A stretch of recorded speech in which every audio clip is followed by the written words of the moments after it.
Now to provide expert analysis on the volatile Chinese markets, we have Sam Chester with us. He is the China analyst at Clarity Capital. Thank you very much for being with us today. It's a pleasure. We've seen these Chinese markets, very volatile sessions here. They made a comeback, but now fallen again today. What's behind that? So we thought in June, when the stock market fell, that might be it. And then it declined by almost 30% since then, but then it was somewhat stabilizing in the last few weeks, July, and then it fell again by almost 10% just the last week. The causes really are the causes from the beginning. You're talking about a stock market which is built on borrowed money. It's fundamentally unstable, and the moves that the government was taking to correct that weren't necessarily getting down to the markets and making a difference. So the latest drop is really just more of the same of what we're seeing. In terms of what you're saying, is there an end in sight?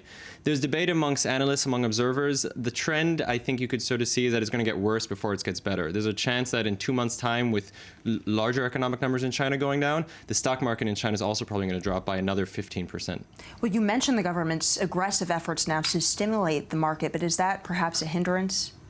When you think of China, you think of state involvement in the economy. And there's no question, if you look at the last 2 months, you rarely have seen any government authority intervene in its stock market to the extent that Chinese authorities have. What's interesting is that just this past week in Southeast Asia, there was a conference looking back at the 1997 Asian financial crisis. And there were Chinese authorities there. And on the one hand, they used that forum to say, just like in 1997, when George Soros is seen and other people as having raided Asian economies and caused the market upheaval, they said it's the foreign speculators' fault again. And yet on the sides of that conference, Chinese officials also admitted that it was their own inexperience which has also played a result in a lot of the instability that we're seeing, and a lot of the instability we're probably going to continue to see. Interesting point there.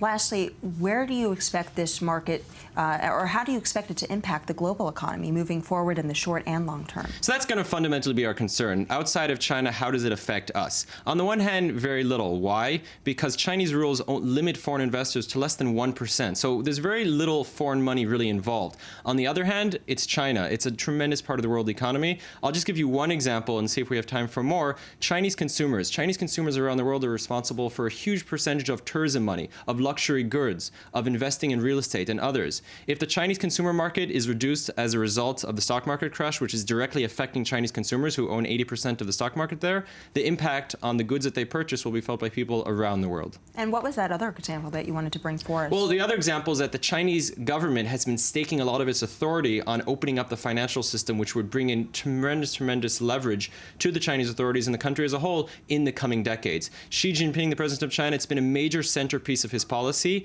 This obviously is a complete blowing up in his face. It was the Chinese authorities back last fall who stimulated the Chinese stock market and who said to common investors, this is a hot market, you guys should invest in this. Now it's blown up in their face. There's almost $4 trillion of lost earnings right now to Chinese consumers. Their anger is going to be directed somewhere, and they'll probably look back at their own authorities in Beijing looking for answers. And you also think that the Chinese economy, do you expect it to shrink going forward? Well, we just got new manufacturing numbers this past week, which showed that it slipped below 50%, the manufacturing index, which suggests that when it's below 50%, it's contracting. The numbers are probably going to decline more. As a whole, we knew that 2015 was going to be a year of declining numbers. Stock market falling is not going to help that out.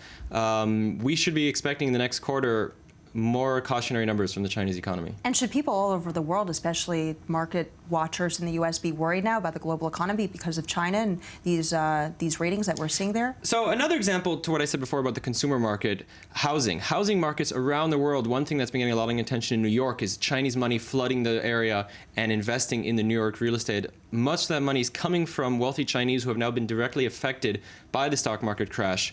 Housing is going to take a hit in New York, in Sydney, around the world. That directly hits the pockets. Another great example I can give you, which I think is very real to a lot of people, universities. Almost 1 million Chinese have been going overseas to study in the last few years. The numbers are astronomically growing. Those Chinese who goes overseas, they pay full tuition. No other students do that. Universities have been banking on this tremendously in leveraging their growth patterns. Universities around the world will take a hit. Real estate will take a hit, and many others as well. More indication here of the power of the Chinese consumer. Thank you so much for joining us. Sam Chester of Clarity Capital. That wraps up our show today. Do stay tuned every day from the Jaffa Port in Tel Aviv for all your global business coverage. I'm Natalie Ehrlich. Thank you very much for watching.